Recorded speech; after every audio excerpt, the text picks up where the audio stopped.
तो चलिए शुरू करते हैं। तो आज का जो 10वां प्रकरण है उसका जो पहला श्लोक है उसमें अष्टावक्र क्या बोल रहे हैं। बहुत ही बढ़िया है आज वाला ये जो है। वैरी रूप काम और अनर्थ से भरे अर्थ को त्याग कर और उन दोनों के कारण रूप धर्म को भी छोड़कर तू सबकी उपेक्षा कर।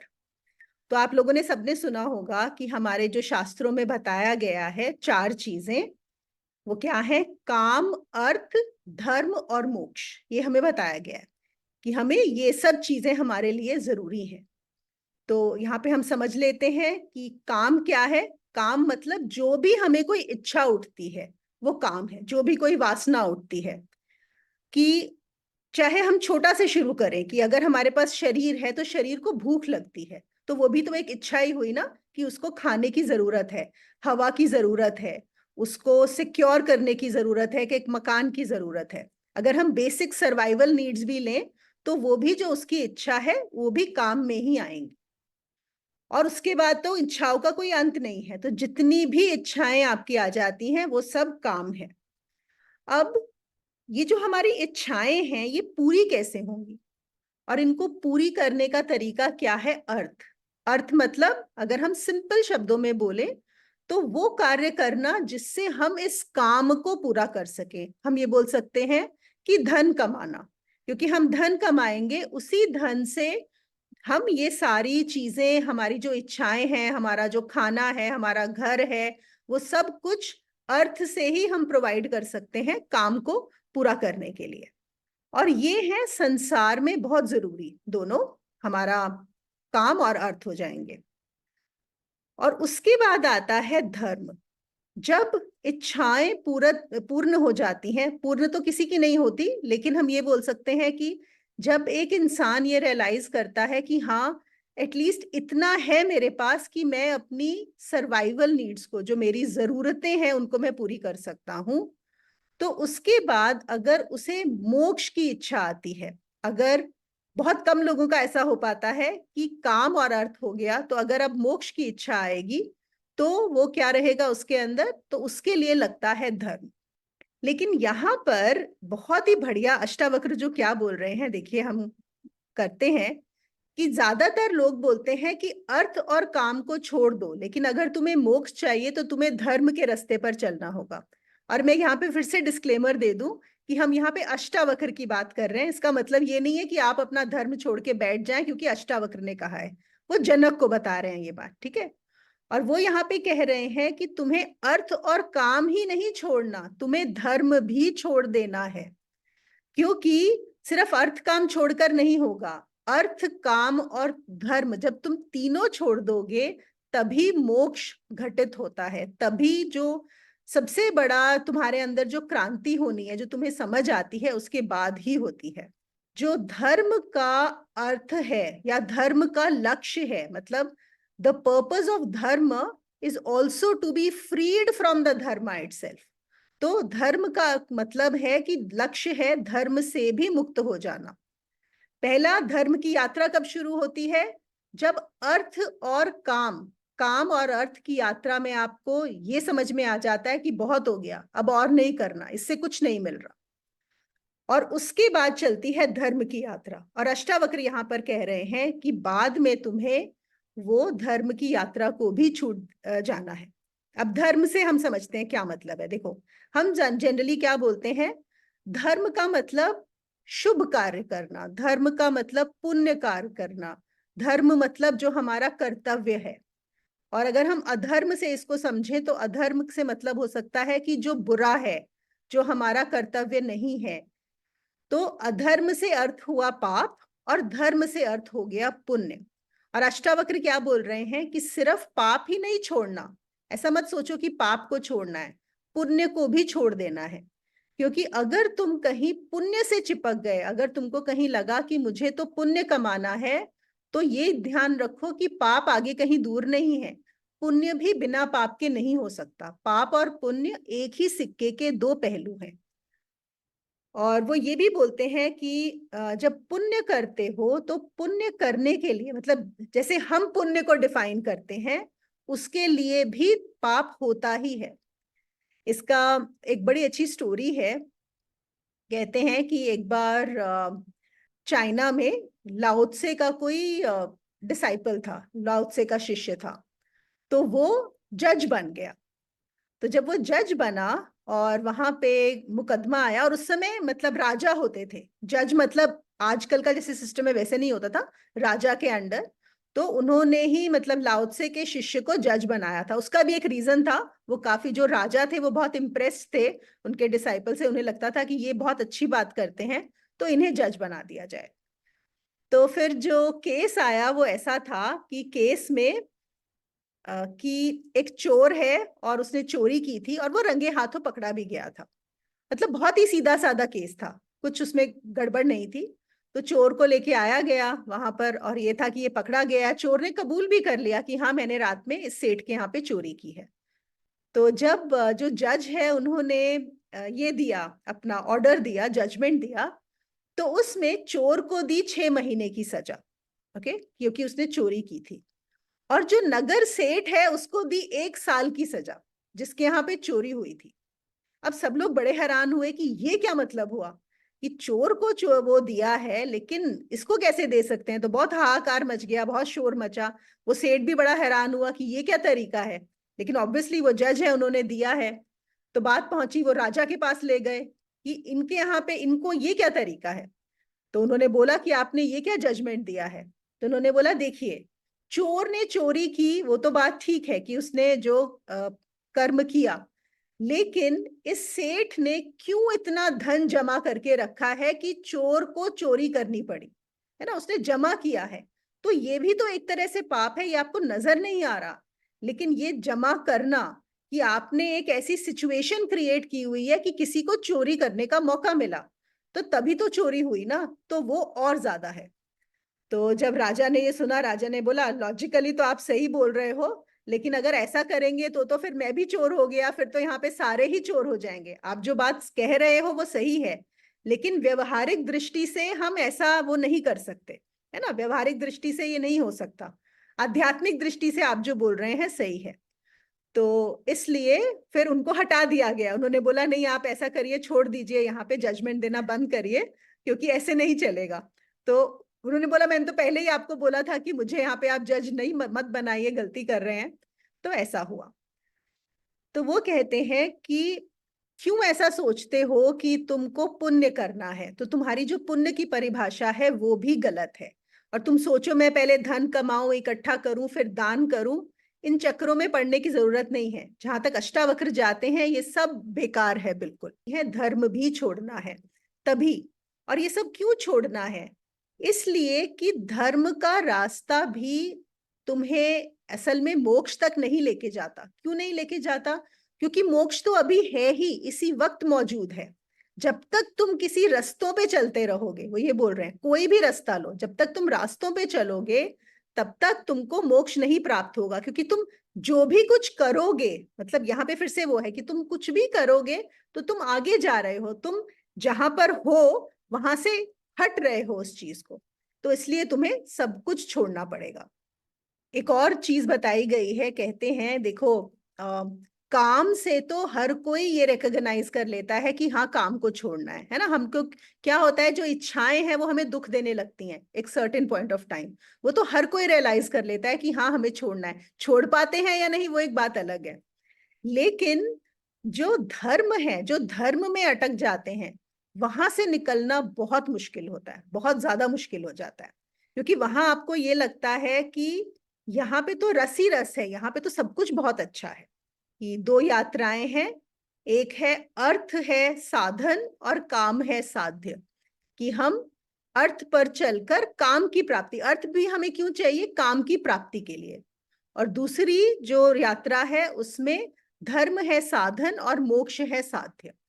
लेकिन यहां पर अष्टावक्र क्या कह रहे हैं कि धर्म साधन है, लेकिन उस साधन से भी छूटकर ही मोक्ष की प्राप्ति होती है, उसके बिना नहीं होती। देखो यहां पर वो क्या कह रहे हैं दूसरे श्लोक में, मित्र खेत धन मकान स्त्री भाई आदि संपदा को तू स्वप्न और इंद्रजाल के समान देख, ये 3 या 5 दिन ही टिकते हैं।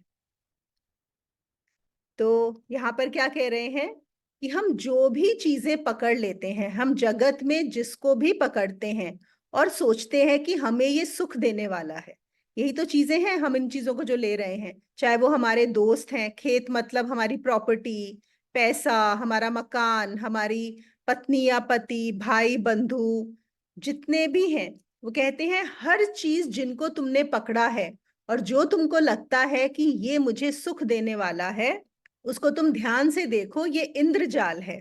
इंद्रजाल मतलब वही माया का जाल है। ये 3 या 5 दिन ही टिकता है, उसके बाद बिल्कुल समाप्त हो जाता है, नष्ट हो जाता है। और जब वो खो जाता है, जब हमारी चीजें खोती हैं, तो हमें बड़ी हैरानी होती है, हमें लगता है ऐसा क्या हो गया, ये क्यों हो गया। तो कह रहे हैं पहले से ही जान लो, क्योंकि ऐसा होना ही है, ऐसा ही ये बना है। ये जो जगत है ये स्वप्न के समान ही है। जैसे तुम रात में स्वप्न देखते हो और स्वप्न में तुम्हें बहुत कुछ नजर आता है, लेकिन थोड़ी देर को, जैसे ही सुबह उठते हो तो क्या पता लगता है सब कुछ झूठ था, कुछ था ही नहीं। और रोज रोज ये जानते हो सुबह उठकर कि स्वप्न था, कुछ नहीं था, नष्ट हो गया। लेकिन अगले दिन फिर स्वप्न में खो जाते हो, फिर गुम हो जाते हो। और फिर वो कहते हैं बिल्कुल ऐसे ही जन्मों जन्मों से तुम यही सब करते आए हो, आसक्ति करते आए हो, कभी भाई के साथ, कभी पत्नी के साथ, कभी बेटे के साथ, कभी धन के साथ। और हर जन्म में तुम्हारे साथ यही हुआ है, ये नष्ट हुआ है। अब सोच के देखो, हम अगर कुछ लोगों को लें जिनको हमने देखा है, जो हमारे अपने थे, जो आज नहीं है, जब वो चले गए, क्या वो सब कुछ सॉर्ट आउट करके गए हैं या बीच में ही चले गए? बीच में ही गए हैं ना सब लोग, ज्यादातर लोग बीच में ही चले जाते हैं। कोई पूरा नहीं करके जाता, चाहे वो बचपन में गया हो, चाहे वो बूढ़ा होके गया हो। ऐसा नहीं है कोई बूढ़ा होके गया तो सब कुछ सॉर्ट आउट, सब क्लियर हो गया, खत्म, उसकी अनासक्ति हो गई और फिर वो शरीर छोड़ के गया, नहीं। जब बूढ़े हैं तो भी कोई ना कोई आसक्ति चली रही थी, कोई ना कोई द्वंद्व चल ही रहे थे, कुछ ना कुछ चल ही रहा था, नहीं समाप्त होता। तो हम आते भी देखो, हमारी कभी शुरुआत भी शुरुआत से नहीं होती। जब हम पैदा होते हैं, क्या हम शुरुआत से शुरू करते हैं? नहीं ना। एक स्टोरी चल रही होती है, एक स्वप्न चल रहा होता है और हम उसके बीच में आ जाते हैं, है कि नहीं? हमारे पेरेंट्स की कोई कहानी चल रही है, हमारे भाई बहन है उनकी कोई कहानी चल रही है, हमारा देश जिसको हम बोलते हैं उसकी कोई कहानी चल रही है, और हम बीच में आ जाते हैं और एक कहानी शुरू हो जाती है। और बीच में ही कहानी चलते चलते समाप्त हो जाती है। ऐसा तो नहीं होता कि अब द एंड हो गया। अच्छा, मूवी भी जब हम देखने जाते हैं, है ना, हम आता है उसके अंदर कि मूवी शुरू हो रही है, लेकिन असल में जो शुरू होती है, ऐसा तो नहीं होता कि इमीडिएट शुरू हो रही है। कहीं तो बीच से already there is something which has already happened in the movie, isn't it? एक वो तो कहानी ऑलरेडी चल रही होती है, बहुत सारे अजम्पशंस होते हैं, जो हीरो हीरोइन होते हैं हमारी मूवी के, वो ऑलरेडी बड़े हो चुके होते हैं। तो वो बीच में ही शुरू होती है, और जब हम एंड करते हैं, जब द एंड भी आ जाता है, तो वो समाप्त नहीं होती, तब भी वो कहीं बीच में ही होती है। बस एक पर्टिकुलर का दिखा देते हैं कि हाँ, ये उन्होंने एक प्रॉब्लम ली थी, वो सॉल्व हो गई, बस इतना सा ही। उसके अलावा कुछ सब बीच में होता है। तो यहां पर अष्टावक्र कह रहे हैं कि ये जो संसार तुझे नजर आ रहा है, तू इसके पीछे दौड़ा जा रहा है, अपने धन के पीछे दौड़ रहा है, भाई बंधुओं के पीछे दौड़ रहा है, खेत मकान के पीछे दौड़ रहा है, और सोच रहा है इससे सुख मिलेगा। ये सब कुछ तुम्हारे सामने देखते देखते नष्ट होने वाला है। और आज ही नहीं, बहुत जन्मों में, हर जन्म में ऐसा ही हुआ है। जैसे हर रोज सपना शुरू होता है और समाप्त होता है, हर जन्म में तुम यही करते आए हो, यही आसक्ति करते आए हो, और कुछ नहीं किया तुमने। तो तुम क्यों अब तो इन सबको छोड़कर, इन सब की तू अब उपेक्षा कर, अनादर कर, सबका, सबका अनादर कर, सब कुछ छोड़ दे। ये 3 से 5 दिन से ज्यादा नहीं टिकने वाले हैं, तो क्यों इनके पीछे दौड़ रहा है? इनको छोड़कर तू अभी जो है शांत हो जा, अभी अपने आप में टिक जा। ये तो हम अपने सब अनुभव से जान सकते हैं कि 1 सेकंड में कब क्या हो जाता है नहीं पता। जो चीजें हमको लगता है कि ये तो परफेक्ट है, ये तो चली आ रही हैं, इन ये तो ऐसा होगा ही नहीं, हो ही नहीं सकता, हम सोचते हैं ये हमारे साथ तो हो ही नहीं सकता, और वो कब क्या हो जाता है, मतलब कोई नहीं जानता। तो जब मालूम ही है कि कुछ ना कुछ सब छूटने वाला है, सब नष्ट होने वाला है, एक दिन तो सब छूटना ही छूटना है, तो अष्टावक्र बोल रहे हैं आज ही क्यों नहीं छूट जाओ। तुम इंतजार क्यों कर रहे हो कि तुमसे छीना जाएगा? तुम इंतजार क्यों कर रहे हो कि तुमको अलग किया जाएगा इन सब चीजों से, तब तुम छूटो। आज ही क्यों नहीं छोड़ देते, अभी इसी वक्त यहीं पर छोड़कर, और यहीं पर तुम अपने सत्य में स्थापित हो जाओ। और फिर हमारे यहाँ जो सत्य की परिभाषा की गई है वो तो बहुत क्लियर है। हमारी क्या परिभाषा है कि जो हमेशा रहे, जो सत्य क्या है, जो हमेशा टिके, त्रिकाल में टिके, जिसका कभी खंडन ना हो, जो पहले था, जो आज है और जो हमेशा रहेगा, जो कभी भी नहीं जाएगा, वही सत्य है। जो शाश्वत है वही सत्य है। और जो कल नहीं था, आज है और कल चला जाएगा, वो असत्य है। अब अपनी जिंदगी में देखो क्या क्या ऐसी चीजें हैं जो कल नहीं थी, आज है और कल नहीं होंगी। और ऐसा नहीं है कि कल नहीं थी का मतलब कल, यस्टरडे, कि कभी ऐसा वक्त था जब वो नहीं थी। हमारा शरीर एक वक्त था जब नहीं था। हमारे जितने भी रिश्तेदार हैं, जितने हमारी फैमिली मेंबर्स हैं जो हमें बहुत पसंद है, एक समय था वो नहीं थे, है ना, उन्होंने भी एक जन्म लिया है, तभी हम बोलते हैं ना जन्म, शरीर का जन्म हुआ था, उससे पहले नहीं थे। और हम सब जानते हैं कि एक वक्त आने वाला है जब इनमें से कोई भी नहीं होगा। हमारा घर, हमारा धन, हमारी संपदा, एक समय था जब नहीं थी और एक समय आएगा जब नहीं होगी। हमारे विचार, हम अपने विचारों को कितनी इंपॉर्टेंस देते हैं कि मैंने ऐसा सोचा, कितना हम अपने विचारों से बंध जाते हैं, हमारी थॉट प्रोसेस से, हमारे इमोशंस से, कि मैंने ऐसा फील किया। स्पेशली जब कुछ नेगेटिव होता है तो हमारी जो नेगेटिविटी का इमोशन होता है वो हमें बहुत बांधता है। हमें लगता है कि अगर मैंने उस समय बहुत दुख को महसूस किया था तो वो जैसे दुख असली था, हम उस दुख को असली मान लेते हैं। और हमारा जो दर्द है, हमारा दुख, दुख वो नहीं है कि वहां पे उस समय हमारे साथ ऐसा हुआ। हमारा दुख इसलिए है कि हमने उस दुख को असली मान लिया। हम उसी चीज को बार बार रिपीट करते हैं। अब देखो, जिन चीजों में हमें दुख मिला होता है, सफरिंग हुई होती है, हमारा माइंड उनको बार बार रिपीट करता है, बार बार। और क्यों रिपीट करता है? क्योंकि हमें लगता है कि वो असली थे, वो हमारे साथ बहुत बुरा हो गया, हमारे साथ ऐसा नहीं होना चाहिए था। तो माइंड क्या कर रहा है? उसको असली मान रहा है।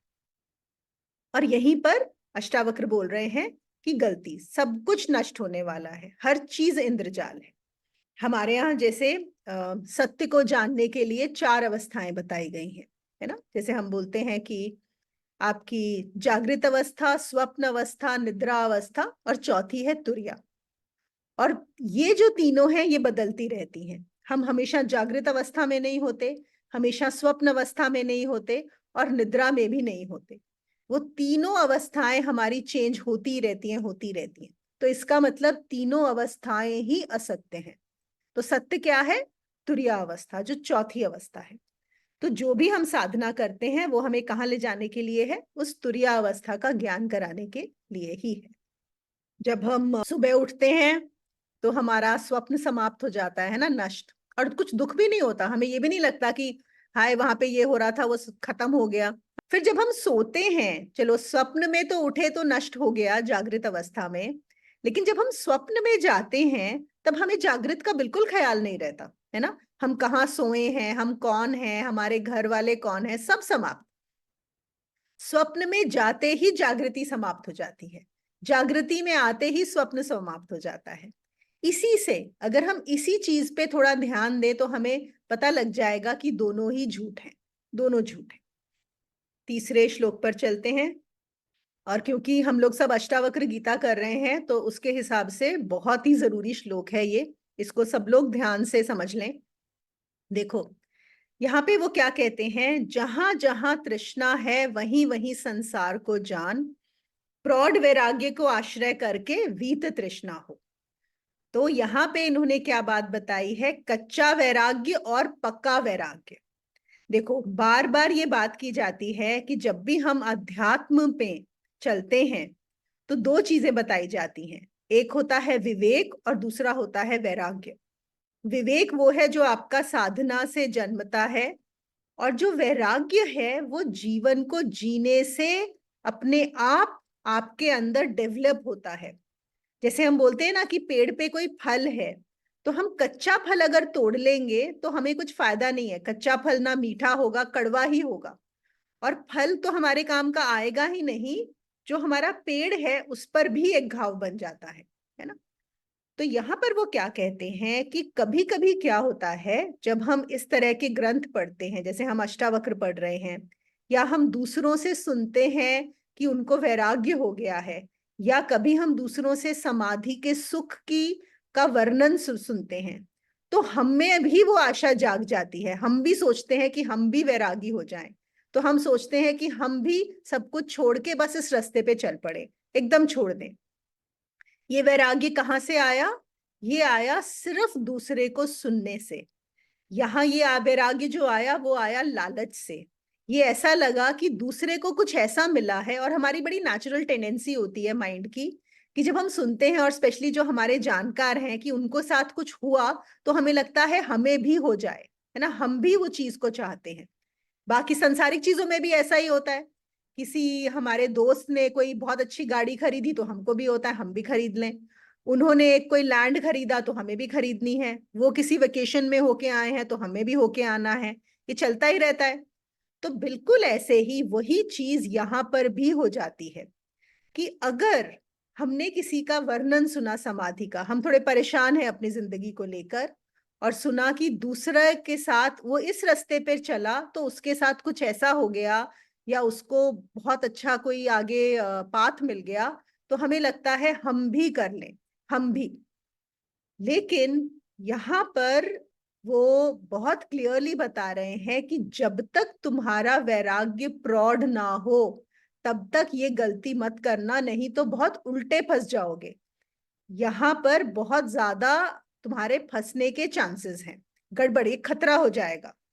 क्यों? क्योंकि तुमने सिर्फ सुनकर सोच लिया है कि मैं वैराग्य को उपलब्ध हो जाऊं। वैराग्य कोई इतनी छोटी चीज नहीं है कि कोई सुनकर और सोचकर उस चीज को उपलब्ध हो जाए। सोचकर आप कभी भी वैराग्य को उपलब्ध नहीं हो सकते। वैराग्य कैसे उठता है? वैराग्य, फिर से हम आएंगे जो हमारी पहले थी ना, काम और अर्थ। जब तक हम काम और अर्थ से अपने जीवन के अनुभवों से ना जान लें कि इनमें कुछ भी अर्थ नहीं है, पूरा व्यर्थ है, खुद से, अपने आप से, अपने अनुभव से जाने। हमारी जिंदगी में जो भी हम सिचुएशन से डील करेंगे तो हमें अपने आप ज्ञात होगा कि कुछ नहीं रखा। अगर हम मनन करेंगे हमें रियलाइज हो जाएगा। जैसे हम लोगों ने पिछली बार भी बात किया था कि कुछ लोग बहुत जल्दी दूसरों को ही देख के, लोक में क्या चल रहा है उनको देखकर ही जान जाते हैं कि ये, जानकर और अपना अवलोकन कर कर भी समझ में आ जाता है, जान लेते हैं कि कुछ नहीं रखा। तो उन अनुभवों को होने दो, जबरदस्ती जल्दी मत करना। अगर बहुत जल्दी तुमने यहाँ पर वैराग्य ले लिया तो वो तुम्हें आगे नहीं लेके जाएगा, वो तुम्हें पीछे ही ले जाएगा। बल्कि कच्चे फल को नहीं तोड़ना है। तो ये जो प्रौढ़ वैराग्य है, ये बहुत जरूरी है कि जीवन की असारता जिसको दिख जाए, जिसको यहाँ पर मीनिंगलेसनेस समझ में आ जाए कि यहाँ पे कुछ नहीं है, लेकिन खुद के अनुभव से कि हाँ मैंने बहुत धन कमाया। कैसे? खुद के अनुभव से। चलो, मेरी बड़ी इच्छाएं थी, मैंने बहुत धन कमाया, मेरे सब इच्छाएं पूरी हो गई, और अब भी कुछ नहीं हो रहा सब इच्छाएं पूरी करने के बाद। और ऐसे बहुत से लोग होते हैं कि जिनके पास इतना पैसा है कि वो जो भी चाहे वो ले सकते हैं, कुछ भी, मतलब कुछ सोचना ही नहीं है। लेकिन फिर वो रियलाइज करते हैं कि आपने सब कुछ ले तो लिया सब कुछ, लेकिन वो खुशी आ ही नहीं रही। वो जो खुशी होती थी आपको कुछ भी खरीदने में, हम किस चीज के लिए करते हैं? इवेंचुअली तो अपनी खुशी के लिए करते हैं, शांति के लिए। हाँ, मैं सब कुछ खरीद सकती हूँ, मैं सब कुछ पा सकती हूँ, मेरे पास इतनी पावर भी है कि सारे लोग मेरे पैरों में झुके हुए हैं, लेकिन फिर भी क्या? अगर उससे भी मेरे अंदर शांति नहीं हो रही, मुझे आनंद नहीं है, मुझे, तो क्या फायदा है उस चीज का? तो ऐसा जब लोग रियलाइज करते हैं, इसके लिए जरूरी नहीं है कि आपको अरबपति बन के ही रियलाइज करना होगा। आप, कोई लोग उससे पहले भी रियलाइज कर सकते हैं, जल्दी भी, बहुत जल्दी। ज्यादातर हम देखेंगे, आप देखिए हमारी जो कथाएं आती हैं भारत की, और हम लोगों ने भी की हैं, उसमें सब राजा और सम्राट की कहानियां आती हैं। उसका भी बड़ा मीनिंग है। कैसे? कि जिसने इतना कुछ पा लिया, जो राजा सम्राट है उसके पास सब कुछ है जो एक इंसान चाह सकता है, और वो सब कुछ पाने के बाद भी उसको तसल्ली नहीं हुई, तो फिर उनके लिए बहुत आसान हो जाता है वहां पर वो जो वैराग्य अंदर उत्पन्न हुआ। जैसे हमने विश्वामित्र की कहानी पढ़ी, या फिर हमने बुद्ध के बारे में सुना, महावीर के बारे में आपको पता है, उन्होंने भी सब कुछ छोड़ दिया था। बहुत सारे और हैं जो सम्राट राजा हैं।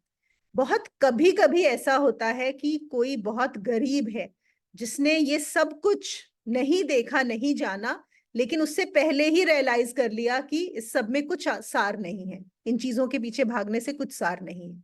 वो बहुत कम होते हैं। लेकिन फिर भी बहुत सारे ऐसे भी होते हैं जो इतना सब होने के बाद भी रियलाइज नहीं करते। ऐसे भी बहुत हैं। यहाँ पर किस लिए वो कह रहे हैं, किनके लिए, किनको सचेत कर रहे हैं कि कच्चा वैराग्य तो नहीं हो गया है तुम्हें सिर्फ सुनकर। जैसे हमने सुना बुद्ध क्या बोलते हैं कि संसार दुख है, अष्टावक्र बोलते हैं काम शत्रु है, महावीर बोलते हैं अर्थ में सिर्फ अनर्थ है। तो लेकिन वो साथ में ये भी कहते हैं ये तुमको स्वयं से जानना होगा, सुनकर मत मान लेना, ये चीजें भी सुनकर मत मान लेना। चल मत पड़ना ये सोचकर कि दूसरे बोल रहे हैं, अपने अनुभव से सीखना। और अगर बात ठीक भी लगे तो फिर क्या करते हैं हम, मनन करना, अवलोकन करना कि सच में क्या ये बात सही है, क्या यहाँ पर जो बोला जा रहा है वो सही है।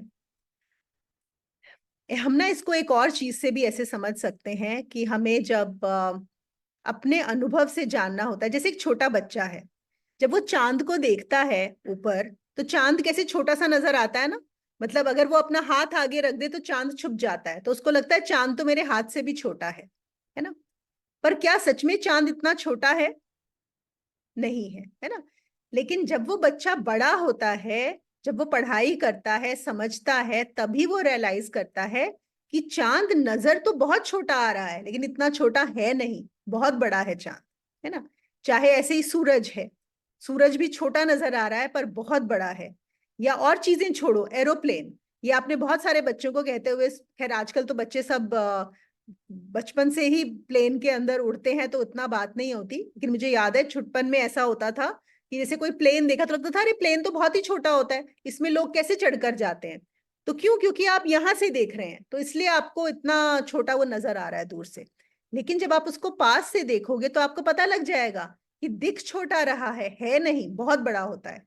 चांद भी बहुत बड़ा है, ऑल्दो हमने चांद को देखा नहीं है जाकर, लेकिन हमारी बुद्धि से हम जान गए हैं ना। कैसे जाने हैं? जो भी हमें तर्क दिए गए हैं, जो भी हमें बताया गया है उसके बारे में, तो हम जान गए हैं कि हाँ ये चांद बहुत बड़ा होता है ऑल्दो छोटा नजर आ रहा है। अब हमें तारे नजर आते हैं, तारे हमें सिर्फ रात में नजर आते हैं, दिन में नहीं नजर आते। पर क्या दिन में तारे नहीं है? इज इट कि दिन में तारे नहीं होते? दिन में भी तारे हैं, क्योंकि सूरज निकला हुआ है इसलिए नजर नहीं आ रहे। जब सूरज हट जाएगा तो वो तारे नजर आने लग जाएंगे, है ना। तो ये बातें हम जान पाते हैं। तो हमने कैसे जाना? तर्क से, विश्लेषण करके, मनन करके। बिल्कुल ऐसे ही यहां पर भी जो बात बताई जाती है, तो अगर हम कुछ चीजें अपने अनुभव से जान सकते हैं खुद, जैसे इन्होंने प्रौढ़ वैराग्य की बात की, और एक अनुभव क्या है कि हम उस पे मनन करके, कॉन्टेम्पलेट करके कि हाँ सच में ये बात सही बोली गई है कि ये जो चीजें हैं सब नश्वर है, सब समाप्त होने वाला है, सब कुछ। क्या है? कौन है, किसका है जो सब कुछ बचा? कौन है जो गया और अपने साथ कुछ ले गया? कोई कुछ भी नहीं लेके जा सकता यहां से। तो फिर क्या हमें अपना जो तरीका है बदल रहने का, समझने का, सोचने का, क्या वो बदल नहीं देना चाहिए? क्या हमें उस हिसाब से नहीं लेना चाहिए? क्या हमें जो सत्य है, शाश्वत है, उसके पीछे नहीं जाना चाहिए? तो ये चीजें हम इस तरह से जान सकते हैं। चलिए अगले श्लोक पर चलते हैं। चौथा श्लोक जो है, तो खैर वही बात है जो पहले भी बताई गई है कि तृष्णा, पिछली बार उन्होंने वासना बोला था, इस बार वो तृष्णा बोल रहे हैं कि जितने भी बंधन है वो किससे हैं? तृष्णा से ही है। तृष्णा मतलब इच्छा, चाहना। जब तक तुम कुछ भी चाहते हो, कुछ भी, चाहे संसार के भोग चाहते हो, चाहे किसी का साथ चाहते हो, चाहे तुम ज्ञान चाहते हो, जब तक तुम कुछ भी चाहते हो तब तक जानना कि तुम बंधे हुए हो। और ईश्वर को भी चाहा तो समझो कि बंधे रहोगे। अब यहाँ पे फिर से वो बोल रहे हैं ईश्वर को भी नहीं चाहना, तो हमने जो पिछली बार किया था कि शुद्ध वासना और मलिन वासना, है ना। तो अभी हम उस पे हैं कि हाँ, हम ईश्वर को अभी चाहेंगे, या हमारी शुद्ध वासना है कि हम मोक्ष की चाह कर रहे हैं। तो हमारी जो साधना है वो हम करते रहेंगे, इसलिए बार बार ये बताना बड़ा जरूरी है। लेकिन ये पॉइंट कब आ रहा है कि बाद में आपको उस चाह को भी छोड़ना पड़ेगा, ईश्वर को चाहने की चाह को भी छोड़ना पड़ेगा, उसको भी समाप्त करना पड़ेगा। जब सारी चाहत समाप्त हो जाएगी तो आप क्या पाओगे कि मोक्ष वहीं पर ही है, वहीं घटित हो जाता है, वहीं वो फल हो जाता है। और वो मिल ही इसलिए नहीं रहा होता क्योंकि हम दौड़ रहे होते हैं उसके पीछे। पहले हम काम के पीछे दौड़ रहे होते हैं, फिर अर्थ के पीछे, और फिर हम धर्म के पीछे, कभी ईश्वर के पीछे। और फिर वो बताते हैं, जैसे वही जो पिछली बार हमने किया था, सदगुरु, सदगुरु वही है जो तुम्हें स्वयं से भी मुक्त कर दे। एक और चीज क्या होती है कि संसार की वासनाओं से तो इंसान छूट जाता है, उसके बाद किससे बंध जाता है? गुरु से। गुरु से बंध जाता है सारा का सारा मोह। और संसार में तो क्या होता है? दुख ही दुख मिलता है। और गुरु के साथ जो बंधन होता है, गुरु के साथ जो रिश्ता होता है, उसमें तो रस ही रस है, मजा ही मजा है। तो इससे भी जो है वो निकलना नहीं चाहता, इससे छूटना और भी मुश्किल हो जाता है। तो ओशो का जब मैं पढ़ रही थी तो उन्होंने बोला कि उनके पास बहुत सारे जो सन्यासी हैं, उनके उनके वो बोलते हैं कि आप हमें बिल्कुल छोड़ना मत, आप मत छोड़ देना, मतलब हम बिल्कुल आपके बिना जी नहीं पाएंगे, सब कुछ छोड़ दिया है पर आप हैं। तो ओशो ने वहां बोला कि अगर मैं तुम्हें अपने से बांधे रखूंगा तो मैं गुरु रहा ही नहीं, है ना। तो तुम तो मुझे पकड़े रहोगे। तो गुरु का काम क्या होता है कि हाँ, पहले बाकी सारे बंधनों से हटवा के पूरा गुरु अपने साथ ले आता है एक, और आखिर में उस बंधन को भी काट देना। तो वो गुरु कर पाता है, और वही सदगुरु है। हर चीज को छोड़ देना है, हर बंधन को। बाद में क्या हो जाना है? जो गुरु आपके अंदर है उसी का प्रकट हो जाना, वही गुरु। और अपने आप में आप पूरी तरह से स्वयं में स्थापित हो जाओ, वही होता है। तो मुझे अपने गुरु से इतना ज्यादा प्रेम था, इतनी ज्यादा आप बोल सकते हो आसक्ति थी, कि एक समय सच में ऐसा आया था, और मैंने ऐसा बोला भी था कि पहले क्या था, एक पूरा संसार था, इतने सारे लोग थे, और फिर गुरुजी आए, और फिर ऐसा हुआ कि सारे संसार सब समाप्त हो गया, सब कुछ, और सिर्फ गुरु रह गए।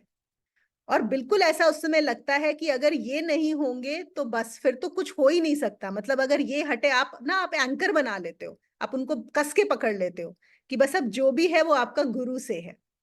और फिर वही होता है, फिर गुरु ऐसा खेल खेलते हैं कि आपको अपने से अलग करवा ही लेते हैं। वो उन्हीं का ही काम होता है, वो आपको अपने से चिपकने नहीं देते। और एक बार तो बहुत परेशानी होती है, एक बार लगता है कि ऐसे कैसे रहोगे आप। लेकिन आप एक ऐसे पॉइंट पे आ जाते हो कि उसके बाद आप पीछे नहीं मुड़ सकते। जब आप पीछे नहीं मुड़ सकते तो आपको फिर आगे चलना ही पड़ता है। और तब जब वो आप आगे चलते हो तो बस फिर आपका रास्ता क्लियर होता है। ये ऐसा बहुत सारी ऐसी स्टोरीज भी हैं जिनमें, जिसको बोलते हैं ना कि कोई एक चीज, देखो इंसान का दिमाग ऐसा है, जो हमारा माइंड है, वो हमेशा कुछ ना कुछ पकड़ता ही है। वो जब तक एक चीज को पकड़ता नहीं है तब तक दूसरी चीज छोड़ता नहीं है।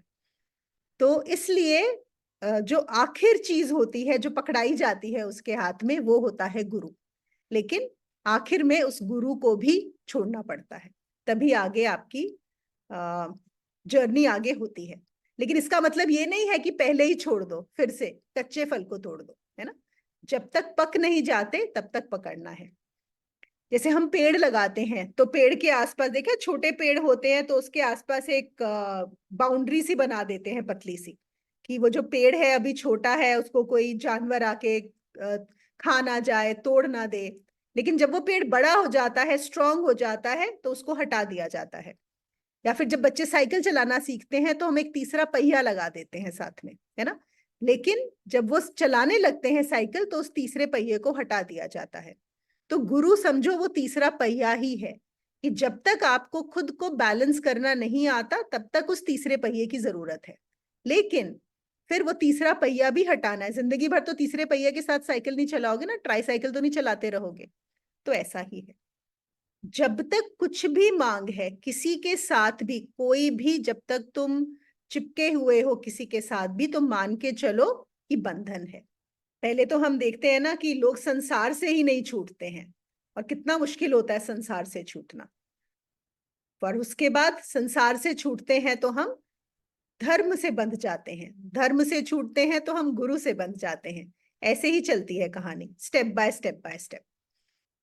कोई कुछ पूछना चाहता है, शेयर करना चाहता है? जो अभी आप मोनिका बता रहे थे ना कि चांद छोटा सा बच्चा देखता है और उनके हाथ से छुप जाता है, एग्जैक्टली वैसे ही मैंने मिश्का का एक चेंज देखा। उसके पास वो जब वो सोती है तो एक छोटा सा एक एलिफेंट है, एलिफेंट का फेस है जिसको लेके सोती है एली करके।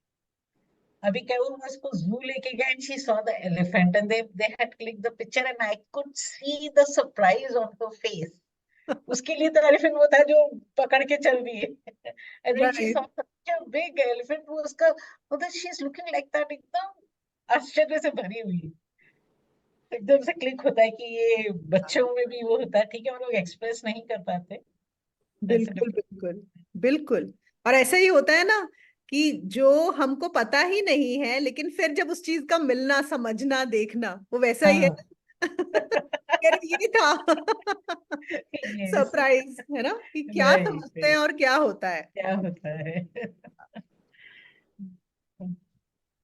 जैसे बहुत सारे लोगों ने वो लिखा है ना कि जैसे देखा है कुछ बच्चों का, कि बचपन में जैसे उड़ते हुए तो प्लेन सब लोग देख ही लेते हैं, लेकिन जब पहली बार एयरपोर्ट गए किसी बच्चे ने और प्लेन एक्चुअल देखा कि इतना बड़ा होता है, तो हाँ।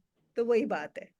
तो ऐसे ही ये बार बार जब हमें अष्टावक्र बता रहे हैं, या बाकी वशिष्ठ जी बताते हैं, या कृष्ण बताते हैं, वही चीज बता रहे हैं कि तुमको अभी अनुभव में लग रहा है कि ये है, यही रियलिटी है ना, यही हाँ। सब कुछ लग रहा है कि ये सब है, लेकिन थोड़ा सा दिमाग तो लगाओ कि कैसे हो सकता है ना। तो यही यहाँ पे दिमाग लगाने की जरूरत है।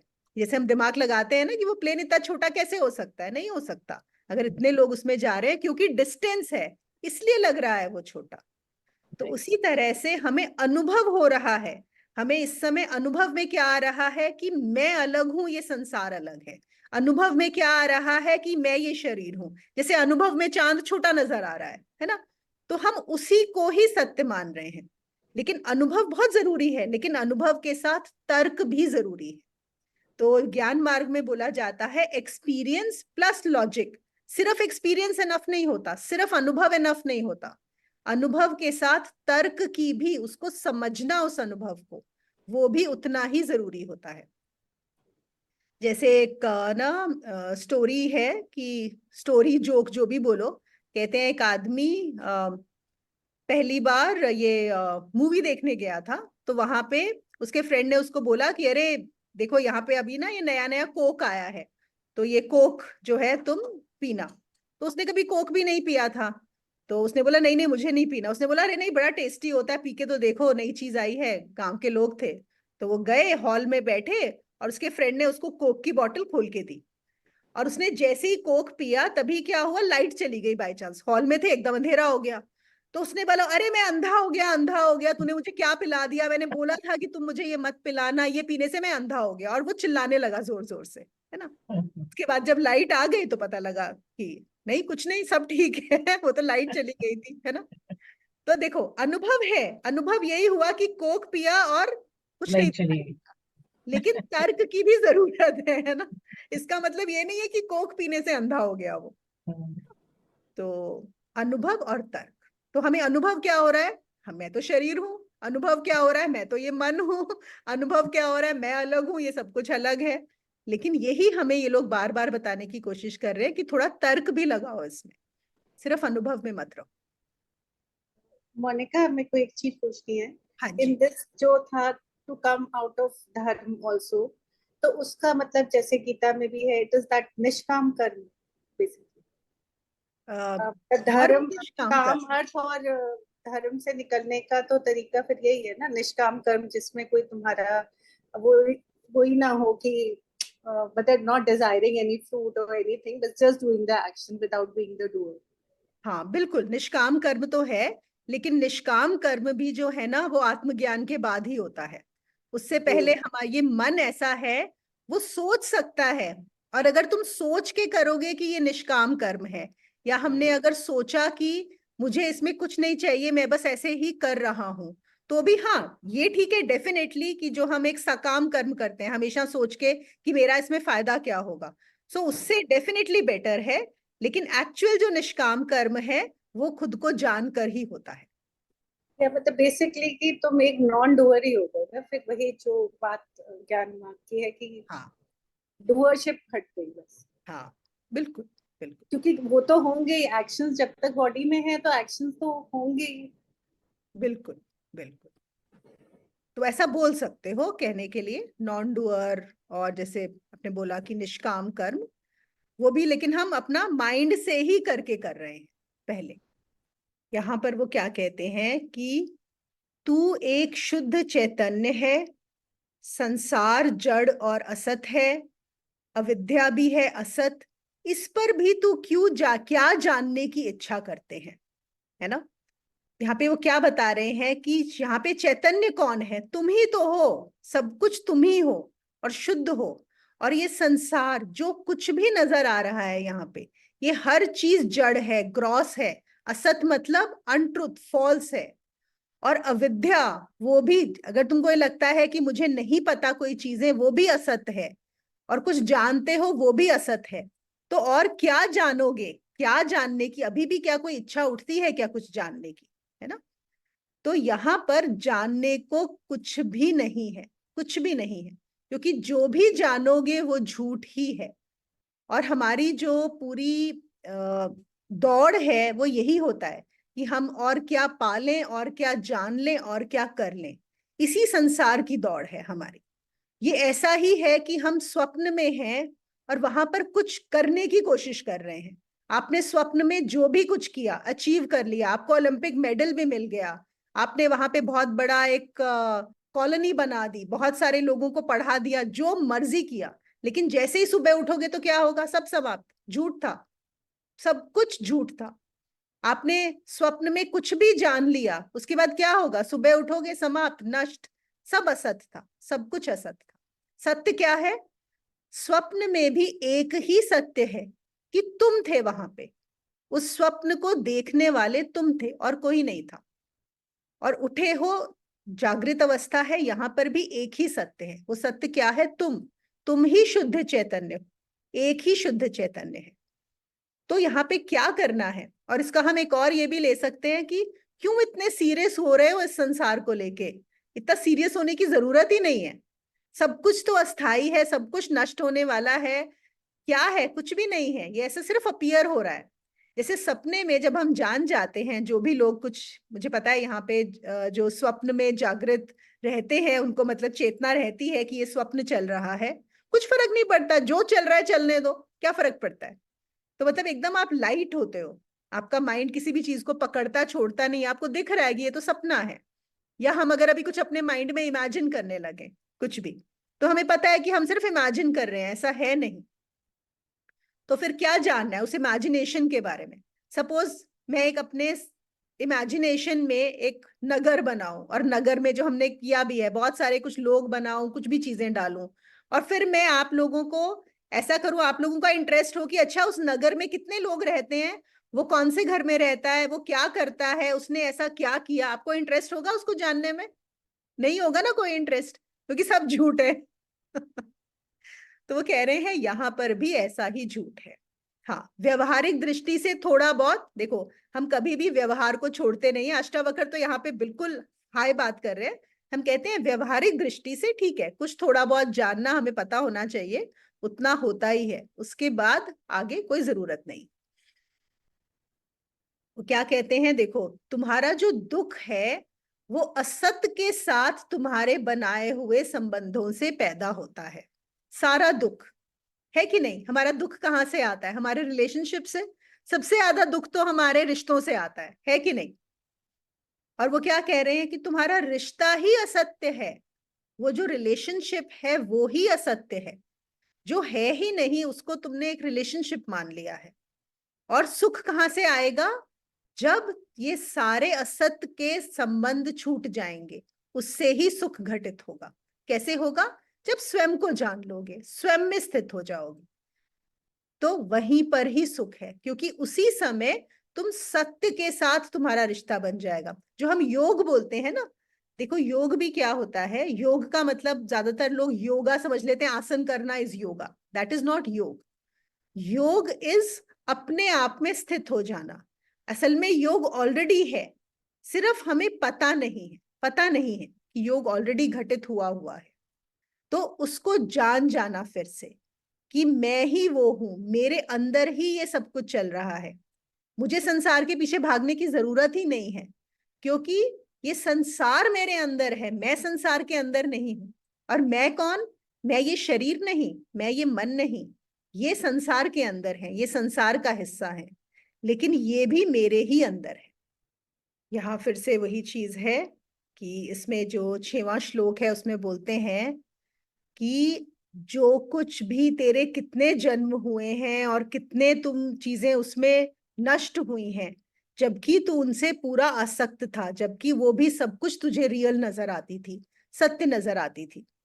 वो कहते हैं कितनी बार तुम्हारे साथ ऐसा हुआ है, और यहाँ पर जनक को बोल रहे हैं कि तुम आज ही राजा थोड़ी हो, कि तुम पहली बार राजा बने हो। पता नहीं कितनी बार तुम राजा बने हो, कितनी बार राज्य हुए हैं, कितनी बार पत्नियां हुई हैं, पुत्र हुए हैं, बहुत धन कमाया है, और हर बार तुम्हें उनसे आसक्ति थी।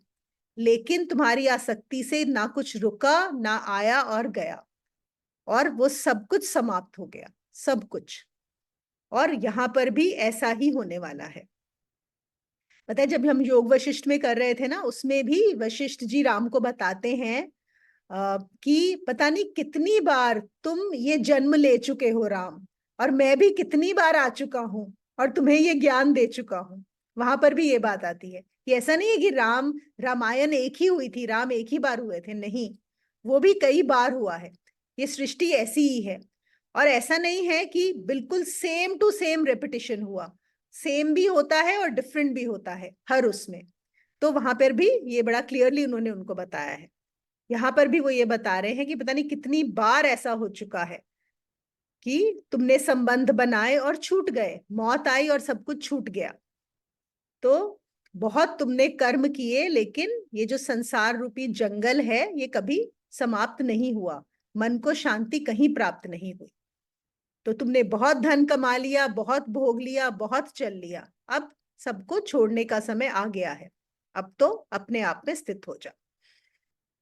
अब जो है आगे जो 2-3 श्लोक हैं, इनमें जो हमने पहले किया था उसी का ही कंटिन्यूएशन है। तो यहाँ पर अष्टावक्र क्या बोल रहे हैं जनक को कि बुरे कर्म करने से भी शांति नहीं मिलती और अच्छे कर्म करने से भी शांति नहीं मिलती।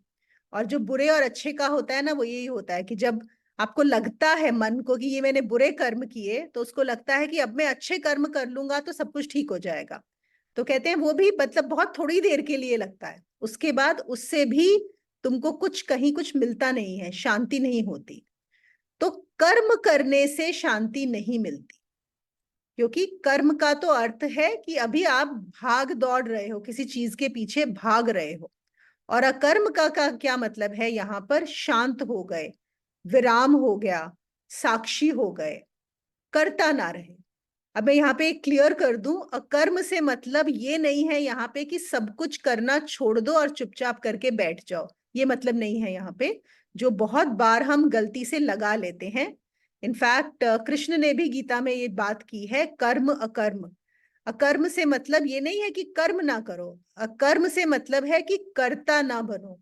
जब तुम कुछ भी किसी चीज के पीछे भाग नहीं रहे हो, या अभी जैसे शिवानी बोल रही थी निष्काम कर्म, कि तुम किसी चीज के लिए कर्म नहीं कर रहे हो, नॉन डूअरशिप, करता ना रहे, वहां पर ही शांति होती है। जब तुम करता नहीं रहते, कर्म चलते रहेंगे। और वो ना फिर से यहाँ पे मैं एक बात बताऊं, ये भी ऐसे छोड़ा नहीं जाता ऐसा हम सोच के छोड़ नहीं सकते, वो छूटता ही है, बस वो छूटता है और तब समझ में आता है। ये हम सिर्फ ये ना लैंग्वेज की लिमिटेशन है कि बार बार ऐसा बोला जाता है कि वो छोड़ दो वो छोड़ दो, आप छोड़ नहीं सकते, क्योंकि कौन छोड़ने वाला है कौन, है ना, ये तो मन ही है। और अगर मन सोचेगा कि मैं छोड़ दूं तो वो छोड़ ही नहीं सकता, मन नहीं छोड़ सकता। असल में मन का छूट जाना ही विश्राम है, मन का छूट जाना। तो मन अपने आप को कैसे छोड़ सकता है, कभी छोड़ ही नहीं सकता। तो ये सब यहाँ पे कुछ चीजें हमें समझना होगा। वही है ना बात कि जो सत्य है उसको कहा नहीं जा सकता, सिर्फ कोशिश की जा रही है। तो ये कभी कभी जो शब्द हैं हमें भरमा भी देते हैं, कंफ्यूज कर देते हैं, तो यहाँ पर कंफ्यूज नहीं होना। तो घूम फिर के बात वही आती है कि आप अपनी साधना करते जाओ, और एक दिन ऐसा होगा कि जब समझ में आएगा तो साक्षी अपने आप आ जाएगा, साक्षी ही हो जाओगे। और उस दिन ये सब चीजें समझ में आ जाएंगी, ये पढ़ने की जरूरत नहीं पड़ेगी। तो कहते हैं क्या, साक्षी ही ध्यान है, बैठ जाओ, मन चले चलने दो, तुम जो भी हो रहा है उसके अंदर होने दो, कुछ बाधा मत डालो। मन ना तुमसे पूछकर शुरू हुआ है और ना तुमसे पूछकर बंद होगा, तुम उसको नहीं शांत कर सकते, चलने दो। कैसे, जैसे एक रोड है उस पे गाड़ियां चल रही हैं, आप देखो अगर बाहर कहीं हाईवे पे खड़े हो जाओ, ट्रैफिक आ रहा है जा रहा है कि नहीं, गाड़ियां आ रही हैं, साइकिल आ रही हैं, ट्रक आ रहे हैं, हॉर्न बज रहे हैं, सब कुछ। बिल्कुल ऐसे ही तुम्हारे मन में भी इसी तरह से ट्रैफिक चलता ही रहता है। कभी ये विचार आ रहे हैं, कभी वो भावनाएं आ रही हैं, अभी कुछ सोच रहे हैं, किसी का फोन आ गया तो एकदम हमारा माइंड बदल जाता है। अगर किसी ने फोन पे अच्छी बात की तो पॉजिटिव हो जाएगा, अगर हम पॉजिटिव थे, कुछ किसी ने कोई नेगेटिव चीज बोल दी तो हमारा मन वो सोचने लग जाएगा। फिर कोई चीज याद आ जाएगी जो 30 साल पहले हुई थी, तो माइंड वहां पे घुसने लगेगा। ये ट्रैफिक नहीं तो क्या है, ट्रैफिक ही तो है। तो वो कह रहे हैं इस ट्रैफिक से तुम जुड़ मत जाओ, इसको बस अपना मैं मत मान लो, आइडेंटिफाई मत हो। जैसे ट्रैफिक चलता है ऐसे ही सब चल रहा है। और इस ट्रैफिक में एक और चीज होती है कि हम बुरे विचारों से तो चिपकते ही हैं, हम अच्छे विचारों से और भी चिपक जाते हैं। कि एक हम सोचते हैं, अरे मैंने ऐसा सोचा, मेरे दिमाग में ये विचार आया, अभी भी मेरे अंदर ना उसके प्रति घृणा आ गई, अभी भी मुझे ना वो चीज सोच के उसके प्रति आकर्षण आ गया। तो हमको लगता है कि हम फिर आइडेंटिफाई हो जाते हैं, अरे मैंने अभी भी, मेरा ये चल रहा है यहाँ पे, है ना। और फिर हमें कुछ अच्छा सा विचार आ गया कि अरे उसका भला कर देते हैं, मैं इस चीज को छोड़ देती हूँ, तो सोचेंगे हाँ देखा, मैंने वो चीज देखी लेकिन मुझे बिल्कुल भी उसके ऊपर अट्रैक्शन नहीं आया, अब इसको ही पकड़ लिया। पहले क्या पकड़ा कि आ गया, फिर हुआ कि नहीं आया, या उसने मुझे इतना बड़ा बुरा भला बोला लेकिन मुझे तो गुस्सा ही नहीं आया, अब हम इस विचार को पकड़ लेंगे। तो कह रहे कुछ भी नहीं पकड़ना, चीजें भी नहीं पकड़नी, विचार भी नहीं पकड़ने, भावनाएं भी नहीं पकड़नी, कुछ भी नहीं, बस साक्षी होके विश्राम करो। इस संसार में मन को जरा भी शांति का कोई क्षण नहीं मिला, तो अब जाग, अब करने से जाग, अब करता मत बन, करता छोड़कर अब तू जाग जा। कि कितने जन्मों तक तूने इस शरीर मन और वाणी से दुखपूर्ण और श्रमपूर्ण कर्म किए हैं, अब तो विराम कर, अब तो आराम कर, उपराम कर।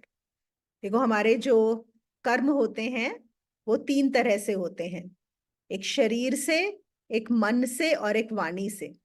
हम लोग बहुत बार जो सोचते हैं ना कि हमने जो किया बस शरीर से कुछ किया, किसी का भला किया या हमने किसी की हेल्प की, लेकिन मन में क्या चल रहा था वो भी जो है वो उसको वो ज्यादा स्ट्रांग है जो आपने किया उससे।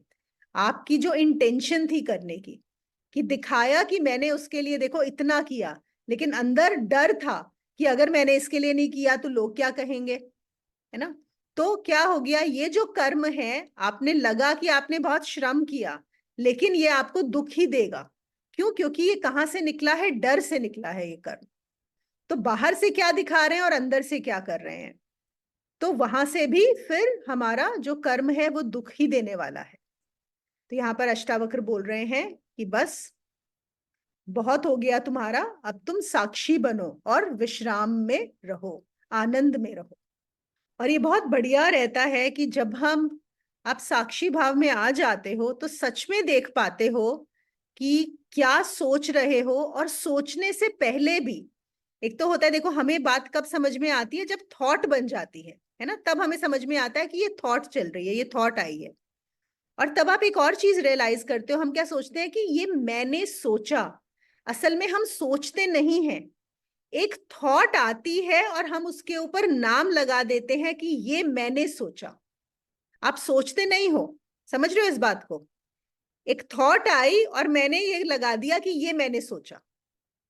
तो जब आप साक्षी भाव में होते हो एक्चुअली में, तो आप ये चीज बहुत क्लियरली देख पाते हो कि ये आप नहीं सोच रहे हो, ये एक थॉट आ रही है, ये एक भावना आ रही है, ये एक इमोशन आ रहा है। तो अभी तो हमको कब समझ में आती है, जब वो थॉट बन जाती है, जब वो इमोशन बन जाता है। लेकिन साक्षी भाव में उससे पहले से ही वो कहाँ क्रिएट हो रही है वो भी देखा जाता है, वो भी समझ में आने लगता है। और तब बहुत क्लियरली समझ में आता है कि क्यों बार बार बोल रहे हैं हमारे सारे संत कि तुम ये नहीं हो, क्यों आइडेंटिफाई हो रहे हो जबरदस्ती। तुम हो ही नहीं, सिर्फ शरीर ही नहीं हो तुम, ये जो मन है, ये जो विचार हैं, ये जो भावनाएं हैं, ये भी नहीं हो। और क्योंकि तुम उनसे आइडेंटिफाई हो जाते हो, अपने आप को मान लेते हो, इसलिए वो कर्म का चक्कर शुरू हो जाता है, अदरवाइज है ही नहीं। तो हमारा आज का ये 10वां प्रकरण भी समाप्त हुआ आज। हाँ हाँ। मुनि, जैसे कि आप कहते हो कि ठीक है साक्षी बन के हम, लेकिन कर्म तो हो ही नहीं सकते ना, कर्म तो हर क्षण हो रहे हैं, ठीक है। हम उनको छोड़ भी देते हैं, नहीं सोचते, थॉट तो अब कम ही आते हैं, जो कह दिया कर दिया ठीक है। लेकिन कई बार ऐसे कर्म हो जाते हैं कि वो हमारी लाइफ के लिए तो मतलब डिसीजन लेने जरूरी भी होते हैं, लेकिन दूसरों को बहुत लगता है कि ये क्या कर रहे हैं, क्योंकि वो अपने नजरिए से सोचते हैं, हम अपने नजरिए से सोचते हैं। फिर वो जो कर्म होते हैं तो उनका क्या इफेक्ट होता है, मतलब मैं समझ नहीं पाती कि ये कर्म करना चाहिए था, वो हो गया, नहीं चाहिए था, फिर मैं छोड़ देती हूँ। ये बड़ा कंफ्यूज कर देते हैं मुझे चीजें, कईयों को तो बहुत हर्ट करती हैं वो चीजें। तो मैं सोचती हूँ ठीक है यार, मेरे को क्या लेना, मैंने तो अपनी अपनी मेंटल पीस के लिए जो मुझे सही लगा मैंने कर दिया। अब वो दूसरे के लिए तो सही हो ही नहीं सकता, आप जिस चीज को तो मानते हो। तो हमें उस दिन क्या अपने माइंड को यही देना चाहिए कि ठीक है मैंने कह दिया कर दिया, सोचो ना बस ज्यादा, जो हो गया भूमि का कर्म था, मेरा तो वैसे कुछ था ही नहीं ना कोई कर।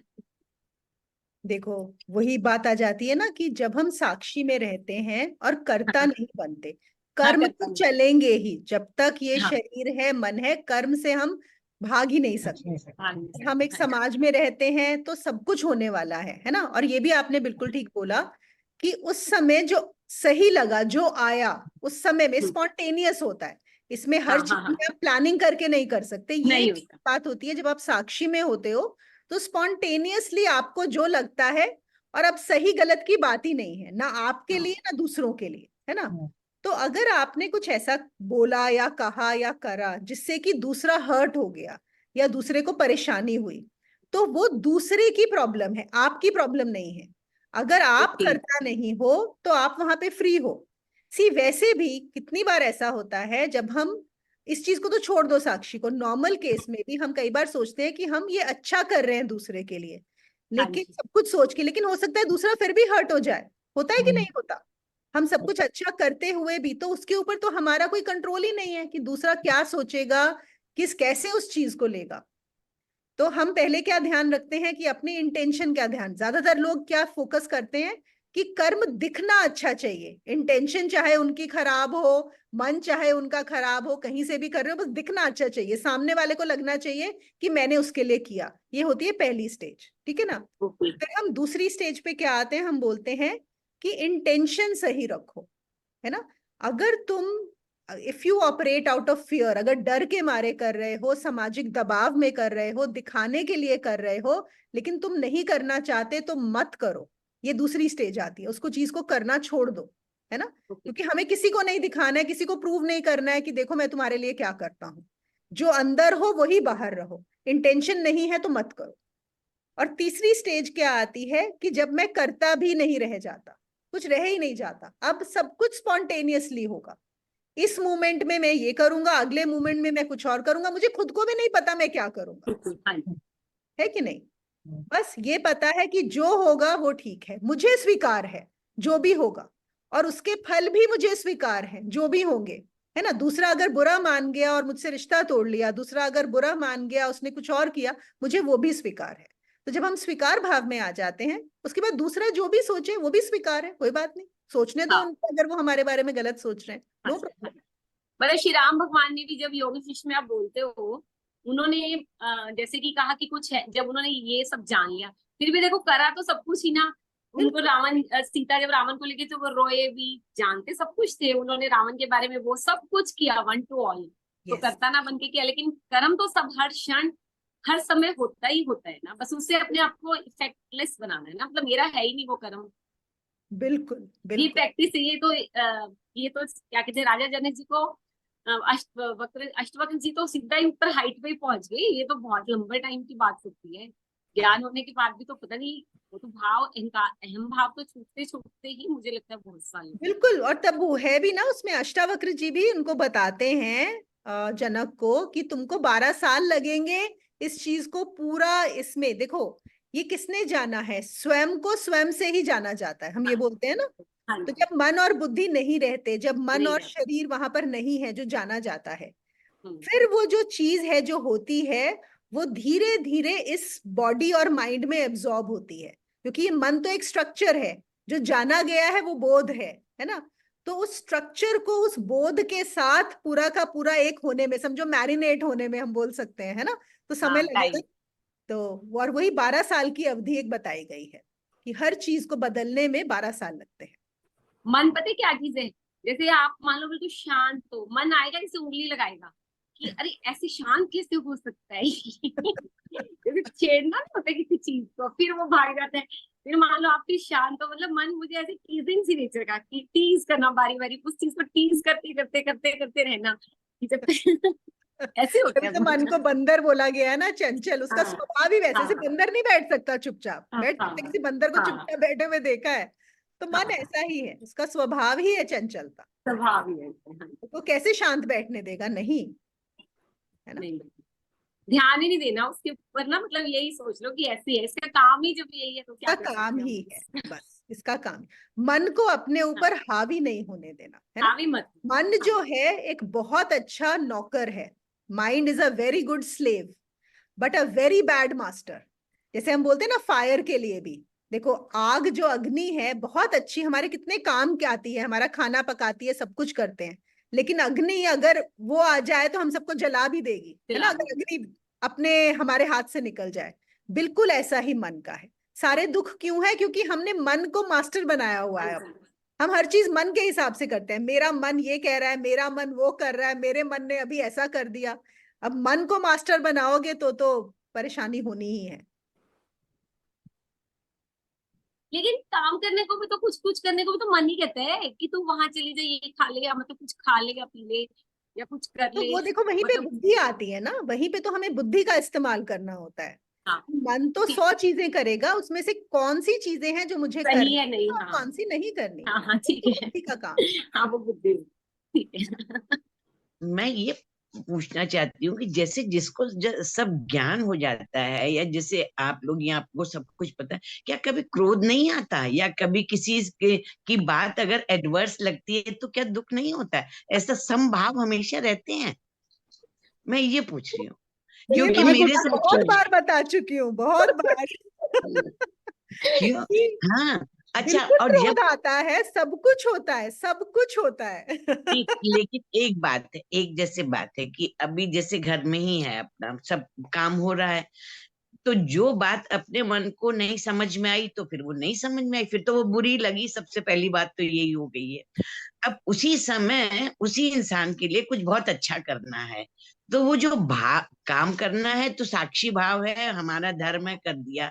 लेकिन क्योंकि उस मन से नहीं किया जिस मन से करना चाहिए, तो इसमें कहीं गिल्ट आ जाता है कि वो काम बड़े भरे मन से करना चाहिए था। ये चीज बहुत देखने वाली है कि वो समभाव कब आएगा, हाँ वो जी, कैसे। आ जाएगा आ जाएगा, देखो। और समभाव में इसका मतलब ये नहीं है कि क्रोध नहीं आता, समभाव का मतलब ये नहीं है कि कोई चीज बुरी नहीं लगती, है ना। लेकिन होता क्या है, ये सब चीजें होते हुए भी कुछ और है जो इन सब के ऊपर रहता है। जैसे मैंने बताया था ना, जैसे क्लास होती है एक, बच्चे बहुत शोर मचा रहे हैं, लेकिन जैसे ही टीचर आ जाती है तो सब चुपचाप होके बैठ जाते हैं, है ना।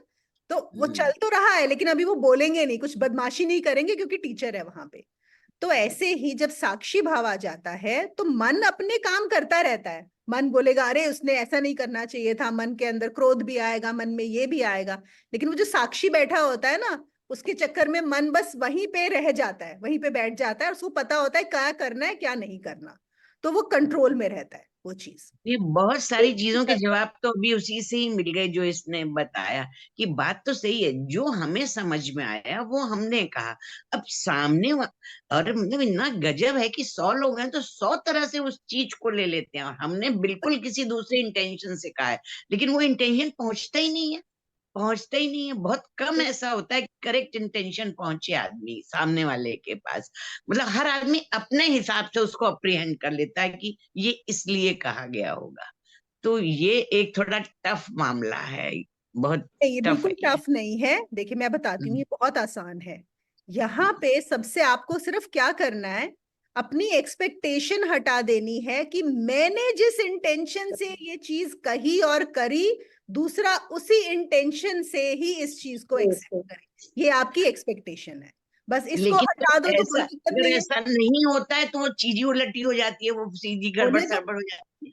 तो जानो ना, यही तो जानना है कि हमारे सोचने से, जस्ट बिकॉज मेरी इंटेंशन अच्छी है, जस्ट बिकॉज मैं ये कहना चाहती हूँ, मैं ये करना चाहती हूँ, कोई गारंटी नहीं है। यहाँ पर कोई कोई लॉ ऐसा नहीं है जहां पे लिखा हुआ है कि आप जो बोलेंगी और करेंगी दूसरा उसको वैसे ही लेगा जैसे आपने किया है। यहाँ पे कोई गारंटी नहीं है। तो अगर आप पहले से ही प्रिपेयर्ड होंगी, ये जानते हुए कि मेरे सब कुछ करते हुए भी गड़बड़ होगी, तो फिर दुख बिल्कुल भी नहीं होगा, कोई परेशानी नहीं होगी, हम ये जान Correct. जाएंगे, है ना। यहाँ पे एक्सपेक्टेशन है, वो जो दूसरा इंसान है वो अपनी तरह से ही इंटरप्रेट करेगा। अब एक बात बताओ, अभी यहाँ पे सब लोग अष्टावक्र गीता जो सुन रहे हैं, आपको क्या लग रहा है, जिस इंटेंशन और जो मैं बता रही हूँ क्या सबको वही समझ में आ रहा है? हो ही नहीं सकता, it is impossible. Not at all. Not at all, हर कोई अपनी ही बुद्धि से उसको समझ रहा है, क्योंकि हमारी जो एक लिमिटेशन होती है ना, हमारा जो माइंड है वो क्या करता है, जो भी हमारे माइंड में फिट नहीं होता, जो हमारे बुद्धि में नहीं आता, वो फिल्टर कर देता है, हमारा माइंड इमिडिएटली फिल्टर हो जाती है चीजें। ये मैं एग्जाम्पल हमेशा देती हूँ, फिर से बताती हूँ। जैसे हम कोई नया वर्ड सीखते हैं, कोई भी नया वर्ड, तो हम सडनली देखते हैं कि अरे ये वर्ड आजकल बहुत यूज हो रहा है, न्यूज सुनते हैं उसमें भी वही वर्ड है, मूवी देखी उसमें भी वही वर्ड यूज हो रहा है, बुक पढ़ी उसमें भी वही आ रहा है, पहले तो कभी नहीं आता था। तो ऐसा नहीं है कि पहले नहीं आता था, पहले वो फिल्टर आउट हो जाता था क्योंकि मेरी बुद्धि में वो आता ही नहीं था, मेरी बुद्धि उसको हटा देती थी। अब क्योंकि मुझे पता लगा है तो मेरा उसको पकड़ रही है, तो मुझे लग रहा है अब ये आने लगा है, ऐसा नहीं है कि अब आने लगा है। तो हर कोई अपनी ही बुद्धि और अपने ही हिसाब से चीजों को समझता है। इसीलिए हम बोलते हैं जो कम्युनिकेशन है, सबसे ज्यादा प्रॉब्लम्स जो होती हैं वो होती हैं मिसकम्युनिकेशन या मिसअंडरस्टैंडिंग, कि मैंने क्या कहा, क्यों कहा, और आपने क्या समझा और उसका समझ क्या गई। मतलब लगाया। ये सबसे ज्यादा अगर मिसकम्युनिकेशन अगर मैंने कोई बात कही तो मुझे तो ये तसल्ली है ना कि मैंने तो अपने साफ मन से कही, बस बस बस दूसरे जो भी समझे, मैंने जो कहा वो अपने मन के हिसाब से साफ मन से कहा, अच्छी इंटेंशन से कहा। बाकी जिसको जो समझना है वो तो समझेगा।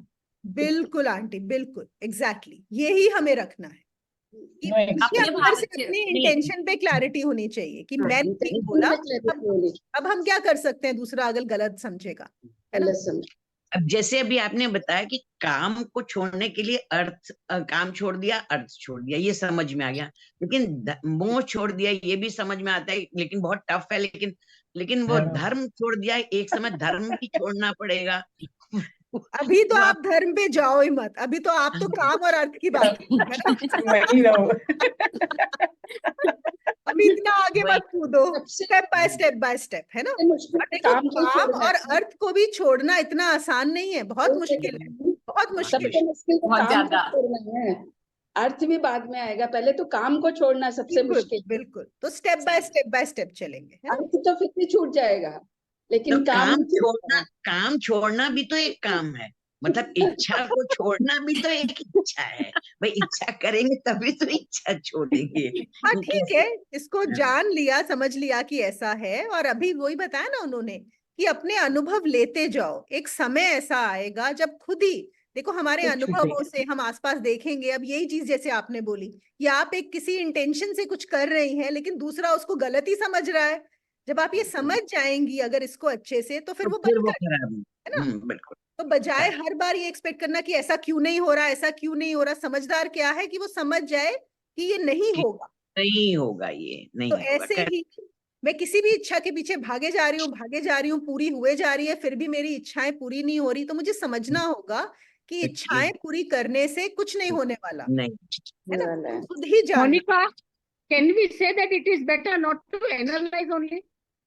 Not to analyze. हाँ, क्योंकि अगर हम एनालाइज करेंगे तो ये सवाल तो आएंगे ही ना।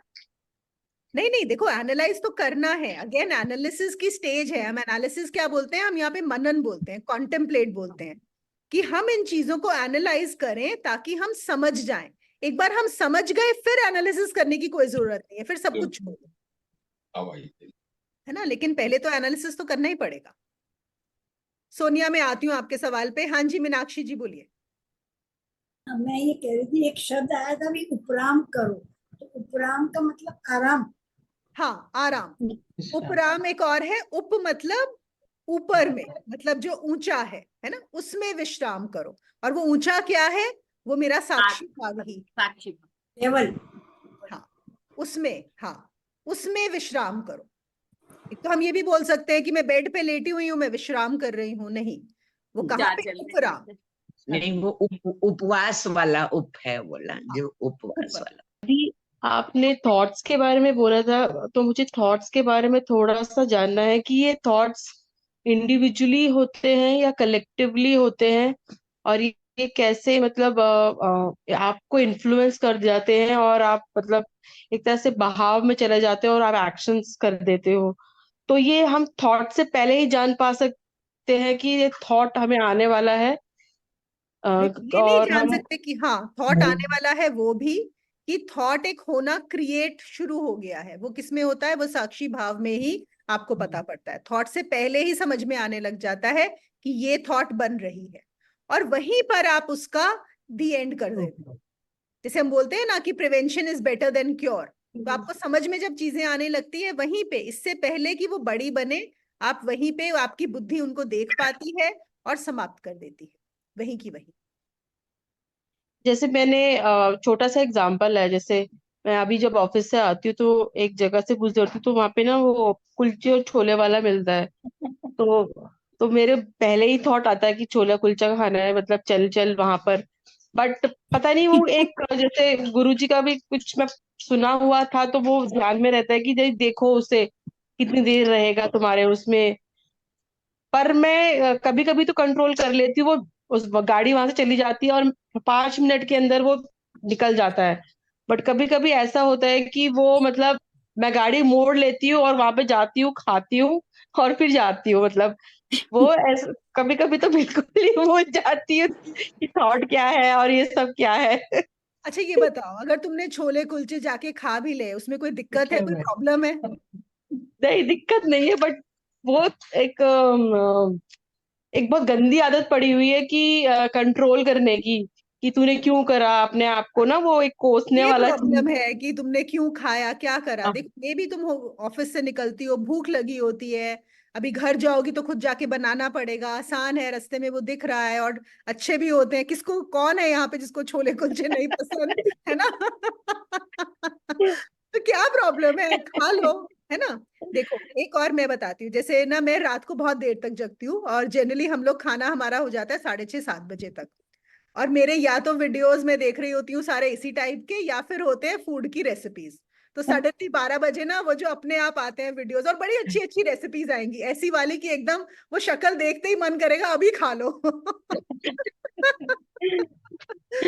तो ऐसा होता है, तो बिल्कुल फिर मैं देखती हूँ उसको, मैं ये देखती हूँ कि ये कौन खाना चाह रहा है, ये मेरा शरीर चाहता है या मन चाहता है। इमिडिएटली नजर आ जाता है कि मन की चाहत है, शरीर को भूख नहीं है, शरीर में बिल्कुल भूख नहीं, मन हाँ चाह, जी, हाँ जी। बस समाप्त हो जाता है।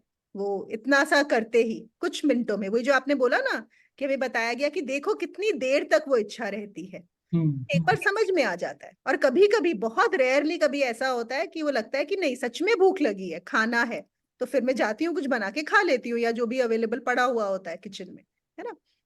तो इसके पीछे मत भागो, ये बहुत छोटी सी चीज है, बस समझ लो इस चीज को। और जिसमें कोई बुराई नहीं है, भूख लगी है, खाना है, तो यहाँ पे अननेसेसरी गिल्ट मत क्रिएट करो कि मैं क्यों खा लेती हूँ जाके।